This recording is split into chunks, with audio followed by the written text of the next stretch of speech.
Nah kalau seperti ini modelnya, kita menzalimi diri sendiri artinya. Kalau kita menzalimi diri sendiri, masuk bulan Ramadan, insya Allah dijamin kita nggak akan bertahan sampai selesai.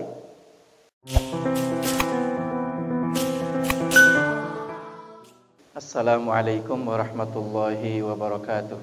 Innal hamdalillah alladzi nahmaduhu wa nasta'inuhu wa nastaghfiruh wa nastahdihi wa natubu ilaihi wa na'udzu bihi min syururi anfusina wa min sayyiati a'malina may yahdihillahu fala mudhillalah wa may yudlil falan tajida lahu waliyyan mursyida.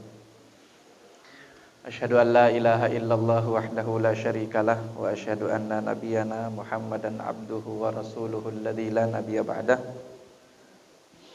Fa innahu qad addal amanah wa ballaghar risalah wa nasahal ummah wa jahada fi sabilihi haqqa jihadihi hatta tarakana 'alal mahajjatil bayda lailuha kanahariha la yazighu anha illa halik. Allahumma 'allimna bima yanfa'una wanfa'na bima 'allamtana wa zidna ilma. Allahumma inna nas'aluka ilman nafi'a wa rizqan thayyiba wa amalan sholihan mutaqabbala. Allahumma amin. Sebelum kita lanjut, ada yang ingin saya ingatkan kepada kita semuanya. Mumpung kita masih di tengah atau di pertengahan bulan Rajab ya.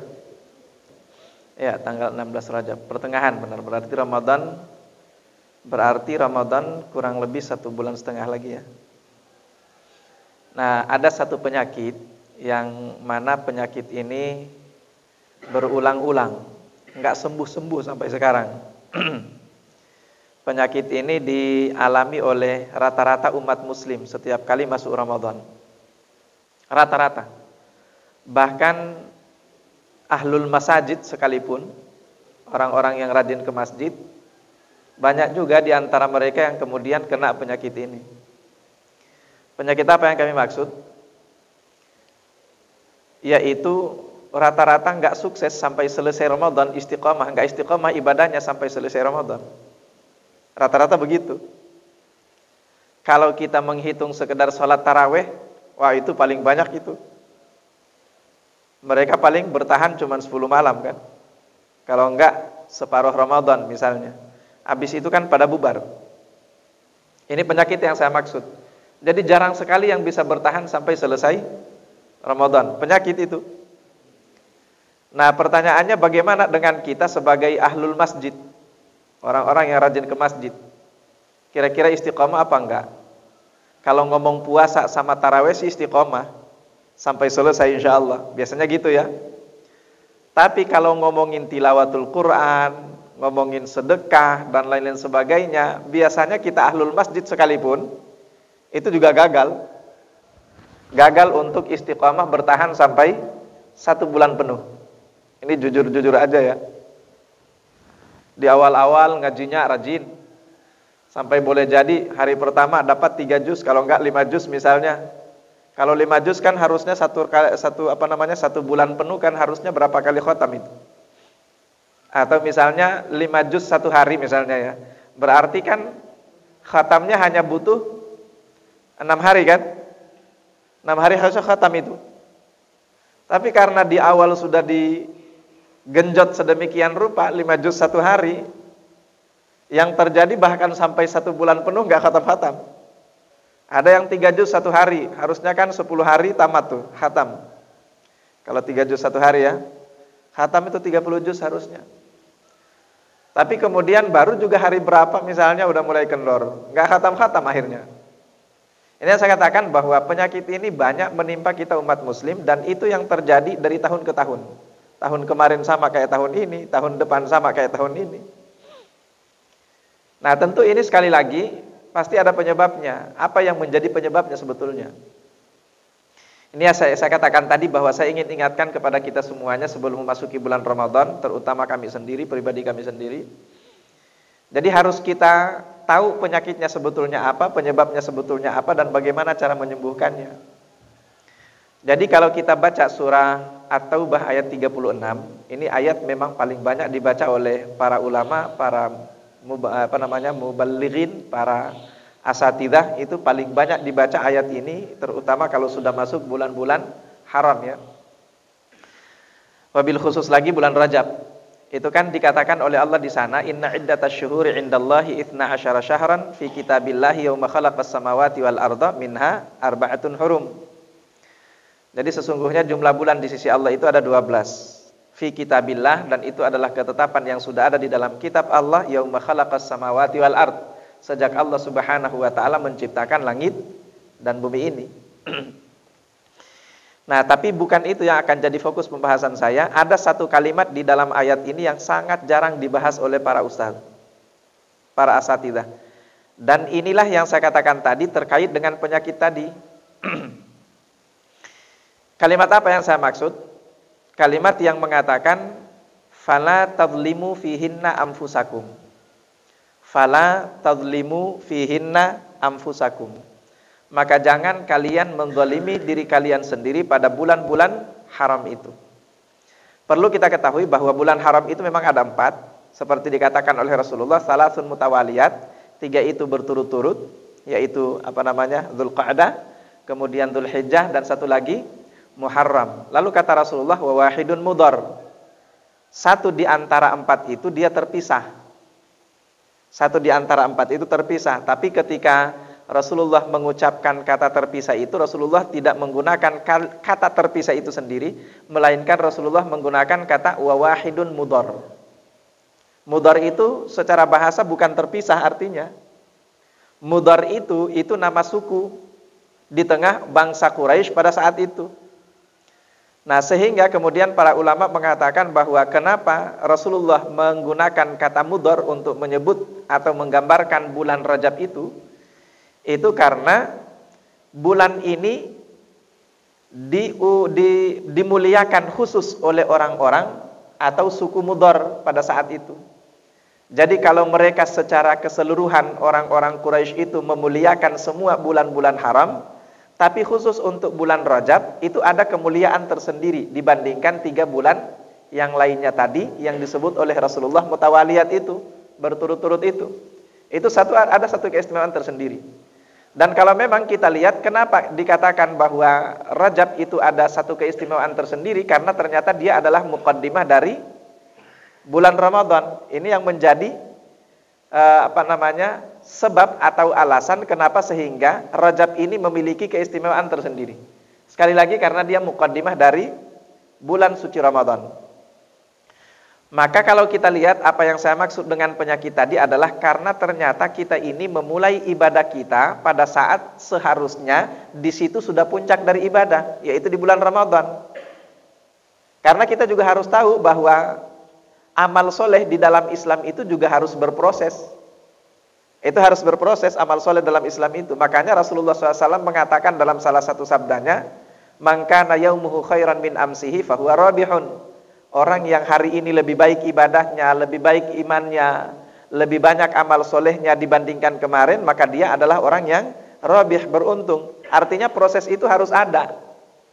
Enggak ada istilah dalam Islam itu, kalau istilah kita ucuk-ucuk ya. Ucuk-ucuk, tiba-tiba langsung mau diborong 1 kali dalam 1 waktu amal soleh itu enggak bisa. Itu harus ada muqaddimah. Termasuk diantaranya kalau kita ngomongin soal sirah nabawiyah ini kan kemarin kita sudah bahas ya. Enggak ada itu langsung perang Badar. Kan enggak ada kan, masih ada muqaddimah sebelumnya kan. Ada Rasulullah SAW mengutus atau mengirimkan sariyah-sariyah, pasukan-pasukan kecil. Itu semua adalah muqaddimah, proses untuk menuju puncak daripada perang, yaitu perang Badar. Demikian pula nanti kalau kita lihat pasca perang Badar, apakah langsung perang Uhud? Enggak. Itu ada perang-perang kecil lagi, ada muqaddimah lagi. Ada yang namanya pemanasan lagi sebelum kemudian mereka memasuki perang besar yang disebut sebagai perang Uhud. Jadi amal soleh di dalam Islam pun juga itu harus berproses. Nah, ini penyakit yang kita katakan tadi. Karena kita langsung bulan Ramadan langsung puasa, hantam langsung 1 bulan tuh. Enggak pakai muqaddimah terlebih dahulu. Makanya kalau kita lihat dalam beberapa riwayat, kita temukan bahwa puasa Rasulullah itu paling banyak setelah Ramadan ada di bulan mana? Setelah Ramadan. Itu ada di bulan Sya'ban. Kan Rasulullah pernah puasa 1 bulan penuh di bulan Sya'ban kan? Lalu kemudian karena beliau takut jangan sampai itu diwajibkan atau dianggap wajib, tahun berikutnya Rasulullah 1 bulan penuh tidak puasa di bulan Sya'ban itu. Tapi bahwa puasa Rasulullah paling banyak sepanjang 1 tahun setelah Ramadan, yang paling banyak ya di bulan Sya'ban. Nah pertanyaan selanjutnya, setelah bulan Sya'ban paling banyak bulan apa lagi? Bulan Rajab. Kenapa demikian? Karena muqaddimah itu dimulai dari bulan Rajab, meningkat di bulan Sya'ban, puncaknya di bulan Ramadan. Nah kalau kita tidak mengalami atau menjalani atau melewati proses seperti ini, yakin gagal itu. Bukan juga gagal kita menjadi orang beriman, bukan ya. Nggak gagal kita jadi orang beriman, iman masih tetap ada, orang kita ahlul masjid kok. Tapi yang ingin saya sampaikan di sini, gagal kita dapat takwa dari Ramadan itu. Gagal kita kembali kepada al-faizin, kita kembali kepada fitrah, gagal. Nah itu yang kita katakan. Sekali lagi bukan gagal jadi orang beriman ya. Siapa yang berani mengatakan kita gagal jadi orang beriman, iman masih ada, masih rajin kita datang ke masjid. Tapi sekali lagi kita gagal mengoptimalkan momentum bulan suci Ramadan itu, mengambil kesempatan dan meraih apa yang dijanjikan oleh Allah dan Rasulnya melalui Ramadan itu. Kenapa? Karena kita tidak berproses. Nah maka kalau kita kembali kepada firman Allah tadi dalam surah At-Taubah tadi ayat 36, ketika Allah katakan fala tadlimu fihinna anfusakum, itu ada dua maknanya. Ini kan jangan kalian menzalimi diri kalian sendiri pada bulan-bulan haram itu. Wabil khusus bulan Rajab. Jangan menzalimi diri kalian sendiri. Nah sekarang apa makna daripada menzalimi diri sendiri? Makna menzalimi diri sendiri pertama ada di dalam surah Ali Imran. Ayat 135. Perhatikan di sana Allah berfirman, A'udzubillahi minasyaitonirrajim. Walladzina idza fa'alu fahishatan aw zalamu anfusahum dzakarullaha fastaghfaru lidzunubihim wa may yaghfirudz dzunuba illallah wa lam yusirru ala ma fa'alu wa hum ya'lamun. Ini kata Allah di sana, di antara tanda orang bertakwa itu adalah walladzina, adalah orang-orang yang idza fa'alu fahishatan, apabila mereka melakukan perbuatan keji. Nah, perhatikan lanjutan ayatnya, au zalamu anfusahum, atau mereka menzalimi dirinya. Nah, ini kan yang dilarang di dalam ayat surah At-Taubah ayat 36 tadi kan. Jangan kalian menzalimi diri kalian sendiri di bulan-bulan haram itu, khususnya di bulan Rajab. Maka makna pertama daripada menzalimi diri sendiri, nah kita lanjutkan dulu ayat dalam surah Al-Imran tadi ya. Kata Allah Subhanahu wa taala, au zalamu anfusahum, mereka adalah orang-orang yang apabila melakukan perbuatan keji atau menzalimi diri mereka sendiri, apa yang terjadi pada mereka? Zakarullah, mereka segera mengingat Allah. Lalu setelah itu fastaghfaru lidzunubihim, mereka segera beristighfar atas dosa-dosa yang mereka lakukan. Pertanyaannya, sudah paham nggak gambaran dari makna menzalimi diri sendiri dalam ayat ini? Kira-kira gambaran maknanya apa itu? Menzalimi diri sendiri dalam ayat ini artinya melakukan banyak dosa. Kan lanjutan ayatnya kata Allah fastaghfaru lidzunubihim, mereka segera beristighfar atas dosa-dosa mereka. Jadi yang dimaksud dengan menzalimi diri sendiri pertama adalah melakukan banyak dosa. Nah itulah sebabnya sehingga di bulan Rajab ini jangan banyak-banyak ngelakuin dosa. Bukan berarti kalau di luar bulan Rajab boleh ya, tidak juga. Tapi kalau misalnya di luar bulan Rajab misalnya, kita kadang-kadang suka nggak bisa menghindari dosa, misalnya ya, di bulan Rajab ini sebisa mungkin, semaksimal mungkin kita meminimalisir dosa itu. Karena menurut Ibnu Abbas, sahabat Ibnu Abbas radhiyallahu anhu, sebagai turjumanul Quran, sahabat yang paling paham terhadap Al-Quran, beliau mengatakan bahwa az-zulmu, kezaliman, dan al-ithmu, dosa, di bulan-bulan haram, ya, wabil khusus di bulan Rajab itu dilipat gandakan balasannya oleh Allah Subhanahu wa taala. Makanya jangan ngelakuin dosa di sini. Kenapa? Karena sekali lagi dosa yang dilakukan di bulan Rajab ini itu akan dilipat gandakan oleh Allah balasannya. Itu pertama. Lalu yang kedua, kenapa pula kita dilarang untuk menzalimi diri sendiri? Dalam artian kita tidak boleh untuk melakukan banyak dosa di bulan Rajab, karena kalau kita melakukan banyak dosa di bulan Rajab artinya kita tidak akan mencapai tazkiyatun nafs. Apa itu tazkiyatun nafs? Kesucian jiwa. Sementara memasuki bulan Ramadan, salah satu di antara bekal yang harus kita punya adalah memasuki bulan Ramadan dengan keadaan jiwa yang suci, nafsun zakiyah. Harusnya dalam kondisi seperti itu. Lah kalau masih banyak melakukan dosa, nggak bersih-bersih itu jiwanya. Nah, ini alasannya kenapa sehingga kemudian kita dilarang untuk menzalimi diri sendiri, yang makna pertamanya adalah banyak dosa. Nah, kurangi dosa di bulan Rajab. Itu satu. Lalu yang kedua, makna kedua daripada menzalimi diri sendiri itu ada di dalam surah Fatir ayat 32. Di sana Allah berfirman, a'udzubillahi minasyaitonirrajim, tsumma awrasnal kitabal ladzina astafaina min ibadina faminhum zalimun linafsi wa minhum muqtasid wa minhum sabiqun bil khairat. Kata Allah di sana, kemudian kami wariskan Al-Qur'an ini kepada hamba-hamba kami yang kami pilih. Siapa hamba yang dipilih itu? Maksudnya adalah kita umatmu Muhammad sallallahu alaihi wasallam. Itu hamba yang dipilih oleh Allah yang mewarisi Al-Qur'an ini. Nah, tapi kata Allah, ketika Al-Quran ini diwariskan kepada mereka hamba yang dipilih oleh Allah itu, mereka kemudian terbagi menjadi 3 kelompok. Kelompok paling jelek, yang paling pertama disebut oleh Allah. Siapa mereka? Faminhum zalimun linafsi. Mereka adalah orang-orang yang menzalimi dirinya sendiri. Lalu kelompok yang kedua, kata Allah Subhanahu wa ta'ala, wa minhum muqtasid. Di antara mereka ada yang tengah-tengah. Lalu kemudian kelompok yang ketiga, dan ini yang paling baik, wa minhum sabiqun bil khairat.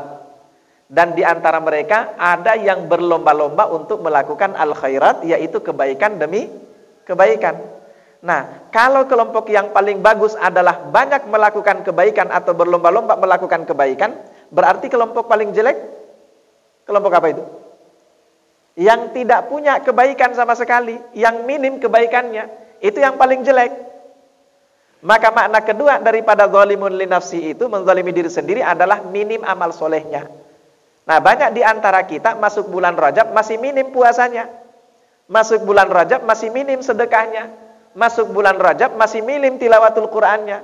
Masuk bulan Rajab masih minim qiyamul lail atau salat tarawihnya. Nah, kalau seperti ini modelnya, kita menzalimi diri sendiri artinya. Kalau kita menzalimi diri sendiri, masuk bulan Ramadan, insya Allah dijamin kita nggak akan bertahan sampai selesai. Nah, itu yang kita katakan tadi, bahwa ini fokus daripada firman Allah ini. La tadlimu fihinna anfusakum. Itulah sebabnya sehingga para ulama menganjurkan bahwa mulai dari bulan Rajab ini, mulailah kita akrabkan diri kita dengan amal-amal soleh, terutama amal unggulan di bulan Ramadan itu. 4 amal unggulan ya. Pertama adalah puasa, mulai banyak puasa di bulan Rajab ini. Yang kedua adalah qiyamul lail, salat malam, mulai banyak salat malam di bulan Rajab ini. Yang ketiga adalah tilawatul Quran, baca Al-Quran, mulai kita akrab banyak membaca Al-Quran di bulan Rajab ini. Yang keempat adalah sedekah, mulai kita banyak sedekah di bulan Rajab ini. Lalu kemudian nanti meningkat di bulan Sya'ban, di bulan Ramadan kita kemudian memasuki puncaknya. Itulah yang namanya pertarungan yang puncak di bulan Ramadan itu. Sehingga kemudian insya Allah kita bisa selesai dengan sukses insya Allah. Ya, biasanya orang yang nggak ngikutin proses itu, biasanya dia pasti akan gagal di tengah jalan. Biasanya begitu. Yang namanya tidak melalui proses dari awal itu biasanya gagal di tengah jalan. Orang yang ingin memotong proses, biasanya dia pasti akan gagal di tengah jalan. Ibadah pun juga demikian adanya. Nah, jadi ini yang saya katakan tadi, kenapa sehingga kemudian banyak di antara kita gagal menyelesaikan target-target amal-amal soleh kita sepanjang bulan suci Ramadan itu 1 bulan penuh. Mudah-mudahan ini bisa menjadi pencerahan bagi kita semuanya. Mumpung kita masih di bulan Rajab, mulailah akrabkan diri kita dengan amal-amal soleh, terutama adalah amal soleh yang menjadi unggulan sepanjang bulan suci Ramadan tadi yang kita maksud itu. Wallahu a'lam bishawab. Subhanakallahumma wa bihamdika asyhadu an la ilaha illa anta astaghfiruka wa atubu ilaik. Wassalamualaikum warahmatullahi wabarakatuh.